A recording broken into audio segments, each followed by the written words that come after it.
Nshuti muvandimwe ukunda gukurikira Urwibutso TV, ndagushubuje kandi nguhaye ikaze. Dusanzwe tuganira kandi tukabana mu byegeranyo bitandukanye ndetse tukaganira ku ijambo ry'Imana, nyamara nyuma yo kwitegereza imibabaro, uburibwe, agahinda n'impfu biterwa n'uburwayi buturuka hirya no hino kandi bugaterwa no kwangirika kwa bimwe mu biri kuri iyi si, twatekereje kubagezaho bumwe mu buryo bwadufasha kubaho, bumwe mu buryo bwadufasha gukira indwara cyangwa se n'izidakize zikabasha koroherwa. Ni iby'ukuri ko wahuye n'abantu benshi bakubwira imiti, abenshi wenda bakaba baragiye banagutekera umutwe cyangwa se bakabikora bafite izindi ndonke bagendereyeho. Ariko uyu munsi nagira ngo nkubwire ko tugiye gutangirana uruhererekane rw'ibiganiro bitugezaho umwe mu miti w'ingenzi ikomeye kandi watangiye gukoreshwa kera cyane. Igihe nibazaga icyo twakora kugira ngo amagara y'abantu abashe kugira ibyiringiro ndetse abashe kongera kugira imbaraga n'ubuzima, naje kubona abaganga babiri b'abahanga batandukanye byihabya mu myigire yabo ariko kandi bahuriye kuri byinshi mu bijyanye n'imyigishirize. Umwe mu baganga bakomeye nabonye ni umuganga wize amashuri akaba afite n'impamyabumenyi z'ikirenga, akaba ubu ngubu akora mu kigo cy'Abanyamerika cyitwa Mountain View. Ni umuganga w'umuhanga kabuhariwe witwa Severnos S. Piper. Nongeye kandi kubona undi muganga w'umuhanga akaba ari n'umuhanga cyane, nyamara we igitangaje ntabwo ari kimwe n'uyu Severnos, ahubwo we akaba yarize amashuri 3 yonyine abanza, nyamara ninkubwira amateka ye uzatungurwa. Yabayeho kuva mu myaka y'830 gusubiza hejuru, aza gupfa mu mwaka w'915. Uyu mwanditsi witwaga Ellen G. White akaba afatwa na benshi nk'umuhanuzi, ndetse inyandiko ze zikaba zarabazanye impinduka yaba mu by'imibereho ya gikristo yaba no mu by'imibereho y'iby'ubuzima, cyane ko abahanga benshi cyane bagiye babona ko ari ingenzi cyane kwifashisha inyandiko ze. Rumwe mu rugero naguha ni uko mu myaka y'890 yari arimo yigisha ko itaba ari ribi ndetse ko bidakwiriye gukoreshwa n'abantu bavuga ko bitegura kugaruka kwa Yesu, nyamara icyo gihe itabi ryakoreshwaga nk'umuti.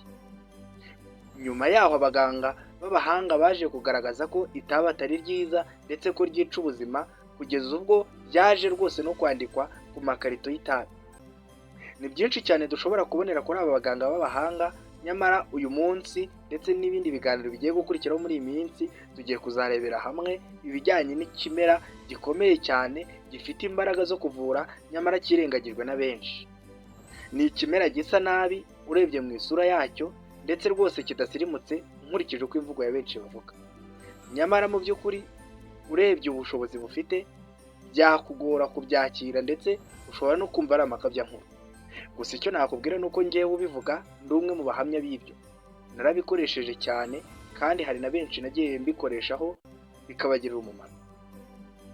Uyu munsi ngiye kukubwira icyo ubuhanga buvuga ku muti w'amakara.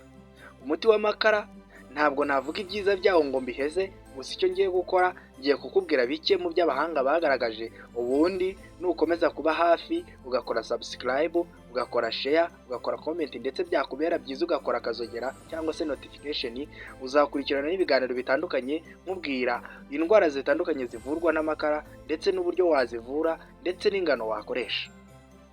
Ikoreshwa ry'amakara mu kuvura indwara ryagezweho nyuma y'imyaka myinshi y'ubushakashatsi mu bya gihanga. Raymond G.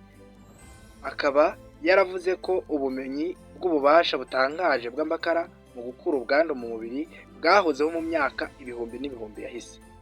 Hippocrate kimwe n'abandi baganga ba kera bo muri Egiputa batanze igitekerezo cyo kuyakoresha mu buvuzi, kandi ibibazo byinshi byo kuvana uburozi mu mubiri byagiye bikoreshwa hifashishijwe amakara. Ibiranga imiterere y'amakara. Amakara ni iki? Amakara akomoka ku byitwa carbone byo mu rwego rw'ubutabire bikorwa mu bintu birangwamo carbone nk'inkwi, ibishishwa by'imbuto, amagufwa y'inyamaswa n'ibitiritiri by'ibigori.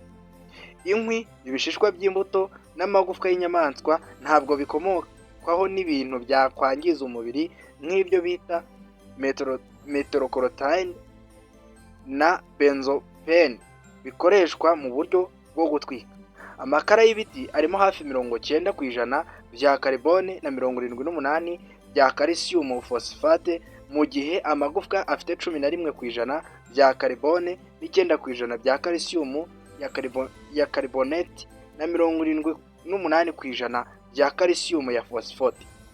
Amakara n'imibumbe y'amakara, ifu y'amakara aseye ntabwo ari byiza mu buryo bwo kuvura ibiti bidatwitse neza. Mu mwaka w'1783 inzobere mu by'imiti ufite ubwenegihugu bw'Ubudage n'ubw'Uburusiya witwa Tobias Lowitz yavumbuye ibintu bikomoka ku makara bishobora guhindura ibara no gukura impumuro mu kintu. Yigeze kumenyesha ingabo z'Uburusiya zirwanira mu mazi mu mwaka w'1795 ko yashoboraga gutunganya amazi yifashishije amakara. Mu mwaka w'1793 kandi Carl Hagan niwe wasobanuye bwa mbere ubushobozi bw'amakara bwo gukura ubwandu mu mubiri nk'ububasha kamere. Hari imikoreshereze y'amakara no mu nganda. Amakara akoreshwa mu gutunganya ingufu zikoreshwa mu ngo mu gutanga ubushyuhe no guteka. Akoreshwa mu gusimbura koke, ibintu by'umukara bikomoka ku makara bikoreshwa n'ingufu. Mu gutunganya ubwoko bumwe na bumwe bw'ingufu zikoreshwa mu gukora agafu k'umukara gakoreshwa mu mbunda, mu butabire butunganywamo carbone, mu gukora calcium carbide, sodium cyanide, sodium na carbone tetrachloride. Mu gukora ibyo mu butabire bita electrode, amakara yatunganyijwe akoreshwa mu guhindura ibara ry'isukari no mu gutunganya amazi yo kunywa, amavuta y'urunyuranyurane rw'ibintu bikoreshwa mu by'ubutabire. Ibyo nakubwira ku makara ni byinshi.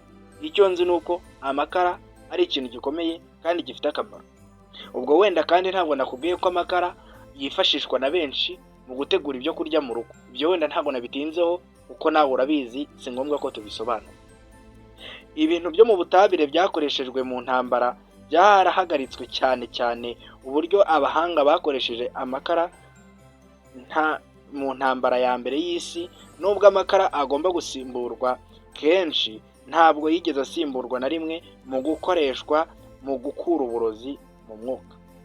Bigaragara rero yuko amakara afite ubushobozi bwinshi cyane, kandi nukomeza gutega amatwi ibiganiro byacu uzagenda ubona inyungu ushobora gukura mu gukoresha amakara. Ubushobozi bw'amakara mu gukoreshwa mu miti bwaragaragajwe cyane mu nyandiko yo muri Leta Zunze Ubumwe za Amerika mu gitabo kivuga uburyo bwo gutegura no gukoresha imiti. Inyandiko yo mu mwaka w'1845 yavuze ko ifu y'amakara ari umuti ubuza ubwandu kuza mu bisebe no kubukuramo. Uretse gutanga amabwiriza mu gukoresha amakara, iyo nyandiko yatondaguye ibibazo byinshi by'ubuzima bishobora kuvurwa n'amakara. Ifu y'amakara ishobora gukoreshwa mu kibazo cy'igogora iyo hari icyuka kibi n'ibindi bintu bidafite impumuro nziza byigaragaje, no ku mpumuro ikaze yo mu mara yumvikana kenshi mu gihe umuntu aba atwite. Mu mubumbe w'amakara harimo ububasha bwo kuvura ibisebe binuka, gutunganya impumuro no gutunganya imiterere y'igisebe. Uwo mubumbe ukwiriye guhora uvugurura. Mu mwaka w'1846 Galod yatahuye ko amakara ari umuti ukomeye mu nyamaswa mu kurwanya uburozi buterwa na Stachybotrys opium.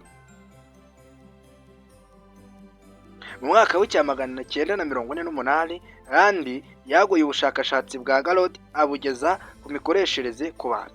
Yakoze nanone ubushakashatsi ku bipimo byakoreshwa bijyanye n'isano iri hagati y'amakara n'uburozi bwihariye.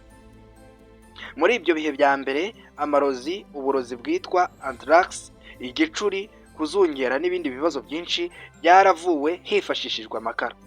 Mu mwaka w'1857 uwitwa Bat yategetse uwo muti w'amakara ko ushobora gukura ubwandu mu byuka biterwa n'ingorane z'igogora. Ahagana mu mwaka w'1930 Nahamashel yemeje ko amakara akamura amazi yo mu bisebe na mikorobe n'ubundi bwandu. ntabwo abuza gusa mikorobe kwinjira mu maraso, ahubwo akura na mikorobe mu maraso. Iyo nyababyeyi ifashwe n'ubwandu, amakara yahawe ireme ry'ikaramu y'igiti yinjijwe muri nyababyeyi ashobora gukuramo mikorobe n'ubundi bwandu.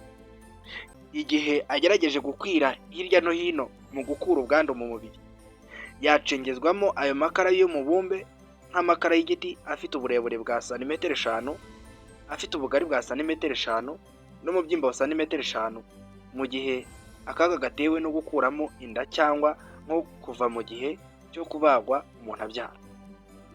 Amakara rero nk'uko uri kubyumva kandi nk'uko uzakomeza kubibona, ni umuti ukomeye kandi akaba ari ikiremwa gitangaje.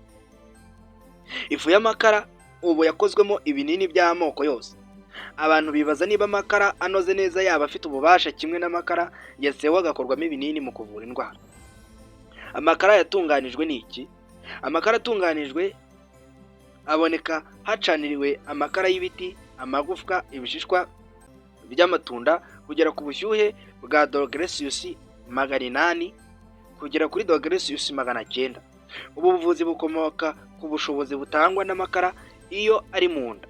Ubushobozi bugenda bukura kugera ku nshuro zikubye kabiri kuri buri hagati ya garama imwe yinjijwe mu mubiri. Ibi bitanga ubushobozi buhanitse bwo kunyunyuza imyanda n'ubundi burozi. Luella Duabo yavuze ko amakara asanzwe afite ububasha bukomeye bwo gukura ubwandu mu mubiri, abigeraho iyo ahuye n'amarozi n'ibindi bintu bidasanzwe bishobora kwinjira mu mubiri. Amakara atunganijwe nayo akora umurimo umwe n'uwo, ariko akabikora neza kurushaho. Ububasha bwayo bwo gukura ubwandu mu mubiri bwiyongera bitangaje iyo habayeho uburyo bwo kuyatunganya. Ibinini n'indi miti icuruzwa bigereranyijwe n'amakara yasewe neza, basanze ko bifite 1/2 cy'ububasha bw'ayo makara. Amakara aratangaje ku buryo afite ububasha bwo kuvura, ndetse ko iyo yakozwemo ibinini aba yatakaje 1/2 cy'ubushobozi.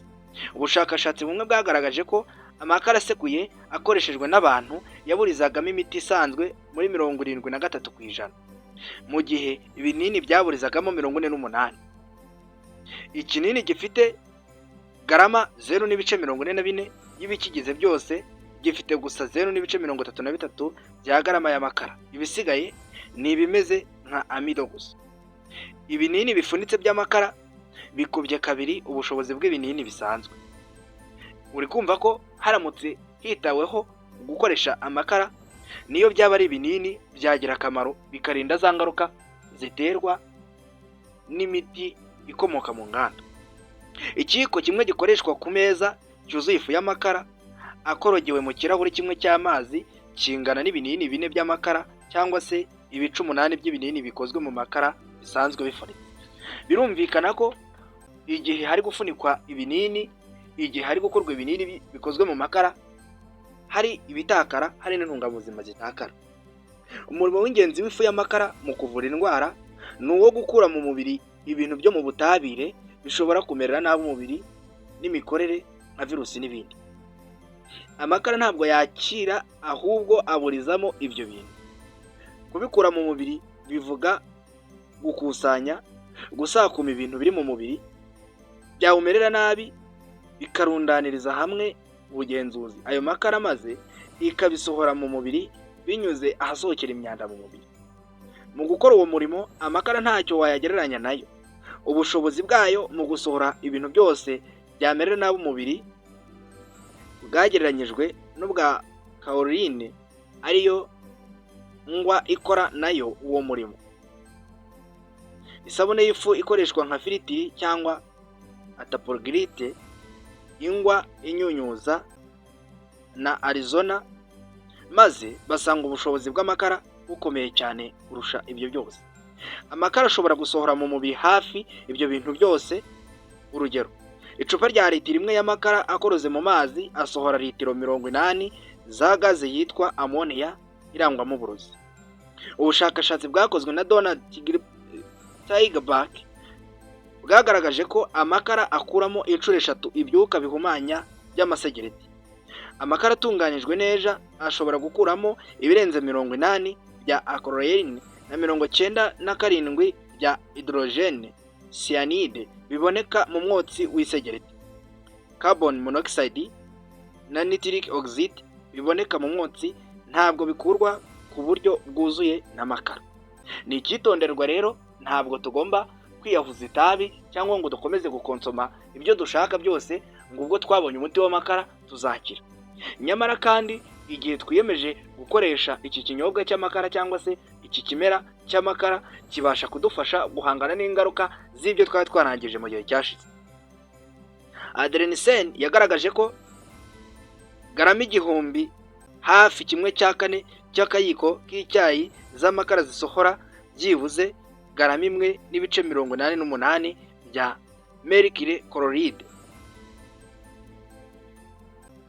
Amakara rero nk'uko twabibonye afite ubushobozi butangaje. Ndagira ngo nkwibutse ko izari zimwe mu ncamake twarebeye hamwe mu gitabo cyanditswe n'umuhanga ufite impamyabushobozi y'ikirenga mu by'ubuzima witwa Sylvanus Piper. Akaba ari umwarimu muri kaminuza ikomeye yo muri Leta Zunze Ubumwe za Amerika, ikaba ari kaminuza yitwa Mountain View College.